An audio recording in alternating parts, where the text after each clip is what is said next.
Hello there everyone, and welcome to the Fantastic Theatre. In the event of an emergency, please keep an eye out for this guy. Your safety is in his hands.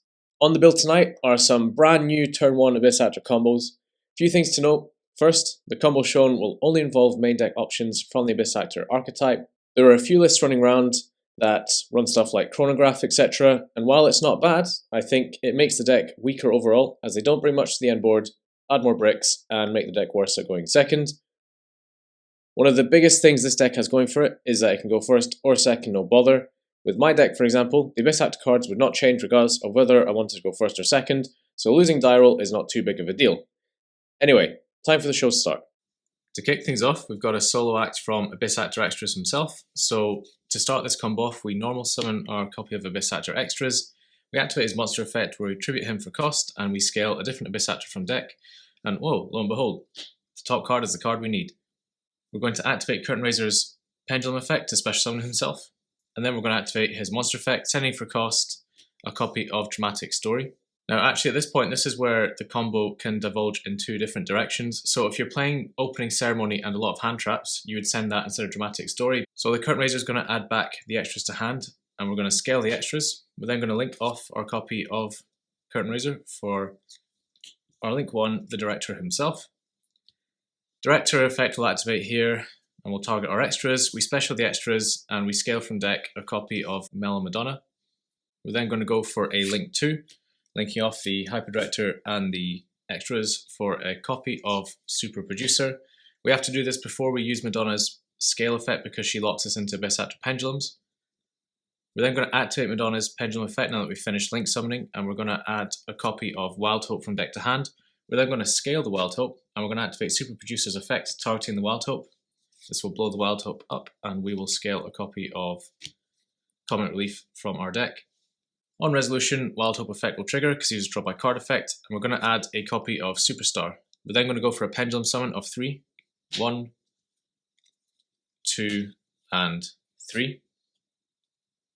This next little part of the combo is optional, but you can use Curtain Raiser's effect again. If you've got enough scripts in your deck or an easy way to recur them, you can activate his effect and you can send any script from deck to grave, can't be Abyss Tainment, to add back a copy of extras. This just means you've got follow-up for the next turn if you haven't already got some.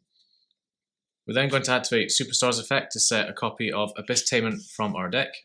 We're then going to activate Abyss Tainment, and we're going to tribute our Curtain Raiser to set the Dramatic Story to our field.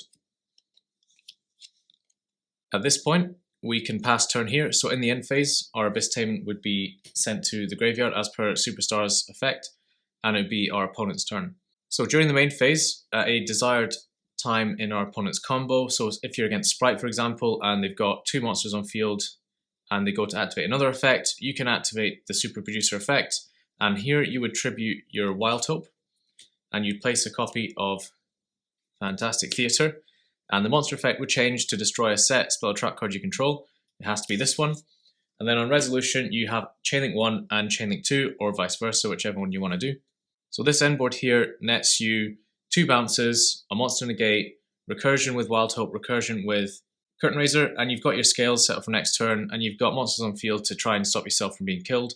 And that was just a 1-card combo, so hopefully the other 4 cards in your hand were of some use as well. Time for a quick little interlude. I just want to add that if you open just Dress Rehearsal and no other engine, that you're still better off going for the extras play because there's nothing else you can grab that is as resistant to hand traps as the extras.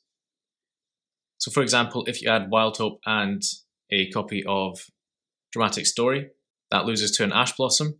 And I know what you're thinking, what monster would not Ash the Dress Rehearsal? But sometimes it does happen. And if you do open Dress Rehearsal and no other cards, I'd recommend adding the Abyss Tainment alongside your extras because this just makes you a bit more resistant to hand traps, and it also means that throughout the next few turns you have follow-up with your Abyss Tainment because you can just recycle the scripts that you have in grave. So yeah, quick recap. If you open Dress Rehearsal, you add these 2, and then you just go for the extras combo that I just showed you. Now for Act 2, we've got another Abyss Actor combo. This one is Nibiru-proof. There are different combinations of cards that can get you to this as well, but for this example, I'm going to show you the simplest one, and later on, I do plan on showing all the different hand combos that can get you there. So we're going to start off by scaling Curtain Raiser, activating his effect to, as always, special. We're going to normal summon Wild Hope, and we're going to link him off for a copy of our Hyper Director. We then activate Current Razor's effect here. We're going to send for cost. So at this point, because you're placing the field spell on your own turn and you don't get to choose when to negate your opponent's monster effect, I'd recommend sending Opening Ceremony, because that way, even though your opponent might trigger the field spell on a suboptimal monster effect just to bait it, if you're drawing 5 and drawing into hand traps, then you still have some good interruption for your opponent's turn.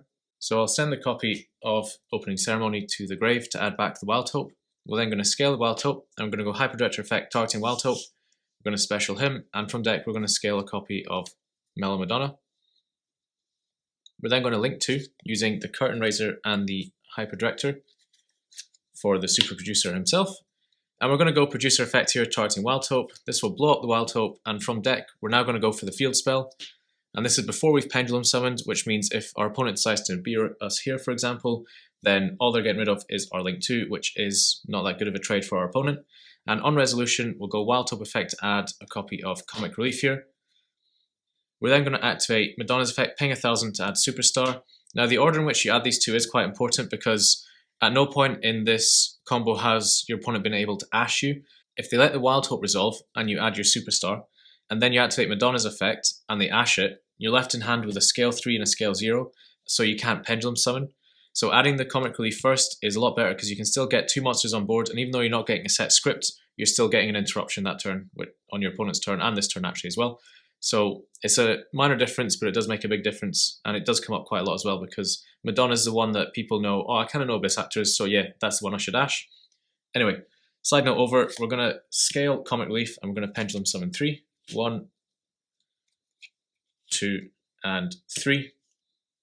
And here it's just a simple case of activating our Superstar's effect, and from deck we're going to set our copy of Abyss Tainment wherever it's hiding. There it is. We're then going to activate our copy of Abyss Tainment, and here you've got 2 different options. You can either tribute the Superstar and then add him back using Curtain Raiser, or you can just tribute the Curtain Raiser because he does the least amount of stuff on your opponent's turn and on your follow-up turn as well. Because we're going to be drawing 5 off this combo, I don't think the recursion effect of Curtain Raiser is necessary, so I'd tribute the Curtain Raiser in this scenario, and I would set the Opening Ceremony. We move to end phase, this goes to grave, and then as soon as our opponent activates a monster effect, this would trigger the field spell. Because we control a Pendulum Summon Abyss Actor monster, they would pop our set Abyss script. This would trigger Opening Ceremony, and if we have no cards in hand, we draw until we have 5. So let's see what we get. Alright, that's not bad at all. That's just an example. Sometimes you won't draw into hand traps, but if you don't draw into any hand traps, then you're drawing into Engine, which means next turn you're hitting on the clapback if you survive.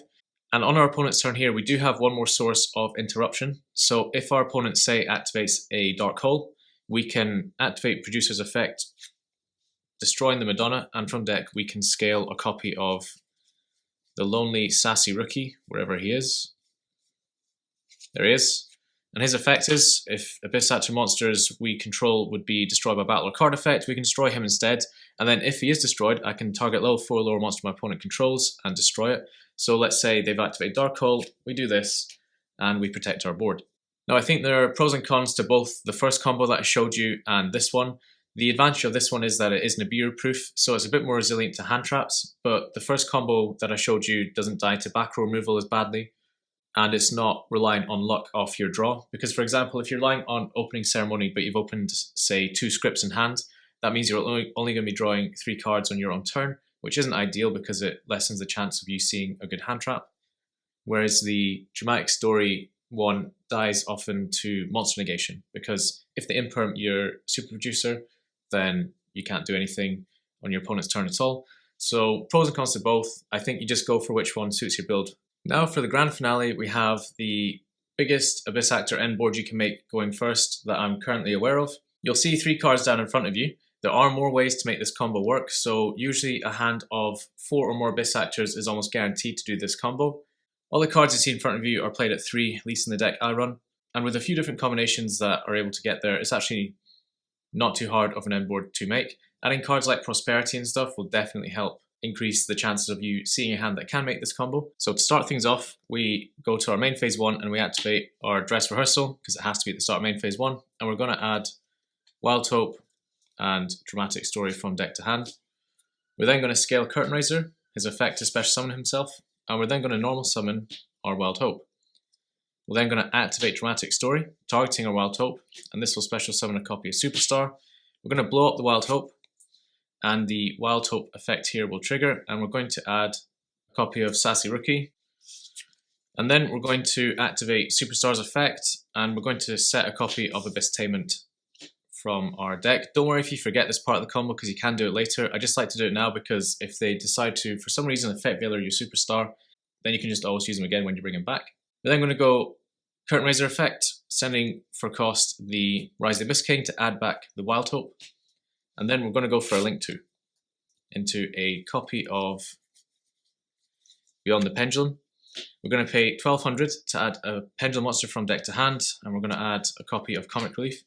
Now, it's worth noting here that if you don't have a high scale in your opening hand, then adding the Sassy Rookie is actually incorrect. You should probably add a high scale, just in case they negate the Beyond the Pendulum. And to be honest, 9 times out of 10 they do negate the Beyond the Pendulum if they do have a negate. So make sure you have a low scale and a high scale, so that if it does get negated, you can still continue with your turn. But let's just say here, for example, I didn't get negated. Lucky me. So I'm going to scale Wild Hope, and I'm going to scale the Comic Relief. I'm going to Pendulum Summon 4. 1, 2, 3, 4. I will activate my copy of Abyss-tainment, and this will trigger Madonna's effect to special summon a level 4 lower Abyss Actor from my deck. And I'm going to special summon just another copy of Wild Hope. This one isn't important either, but I just like to bring out someone who isn't a one-card combo. I'm then going to overlay my Superstar and my Madonna, because I've used both their effects, for a copy of Odd Eyes Absolute Dragon. And we're then going to make a Link 4, so we're going to get rid of the Odd Eyes, we're going to get rid of the Beyond the Pendulum, and we'll get rid of the Wild Hope as well, because he wasn't Pendulum summoned, so he doesn't help our end board. And we're going to make a copy of Appaloosa. And she will have 3 counters. And then we've got Absolute Dragon effect Engrave, and we're going to special summon Vortex Dragon from our extra deck. If you're running more Abyss scripts, you can go for Curtain Raiser's effect here, send 1 for cost, and then add back another Abyss Actor. Just helps with recursion, but bear in mind this was a 3-card hand, so you'd have 2 cards left over in hand anyway. And we do actually have a way to search guaranteed recursion for next turn later on in the combo. It's just something to bear in mind. So we're going to link off our Curtain Raiser for Hyper Director. Hyper Director effect will bring out our Wild Hope, and from deck we're going to scale a copy of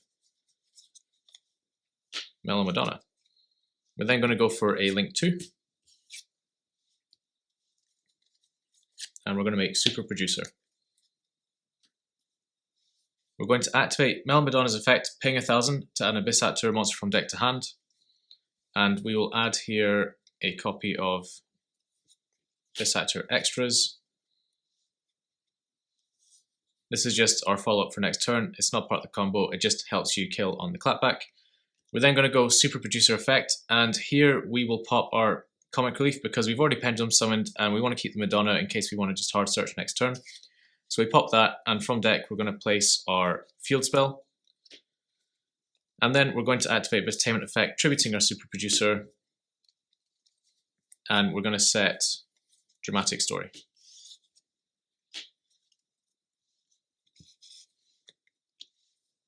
Now again, if your build is more focused on hand traps, you would go for Opening Ceremony instead of the Dramatic Story, and then you just draw into hand traps on your next turn when your opponent activates a monster effect. And when we move to end phase, the Abyss-tainment will go to grave, and what we have left on board is a Nominee Negate, 3 monster negates, another monster negate because we still control a Pendulum Summon Sassy Rookie. And Sassy Rookie is actually quite a good one to have because he's not easy to remove, he has to be destroyed twice. So like a Dark Hole, for example, or a Raigeki will not do it. And then we've got Madonna for follow-up next turn, we've got our set Dramatic Story for a bounce 2, and we have extras in hand. But oftentimes, if you're playing the draw 5 and you're going to hand traps, you've got monster interruption, you've got back row interruption, then you've got interruption in your hand. There's just a lot of layered interaction here that your opponent has to deal with and get through. And if they don't kill you, you've got so much follow-up for next turn as well that it doesn't matter. Even if they break the board, you can hit them pretty hard on the clapback. And that's all for today, folks. I'll try to get a video up soonish of all the new going second OTK lines that we have. Hopefully this video will help improve the quality of your productions and get you some top box office results. Thanks for watching and have a great day.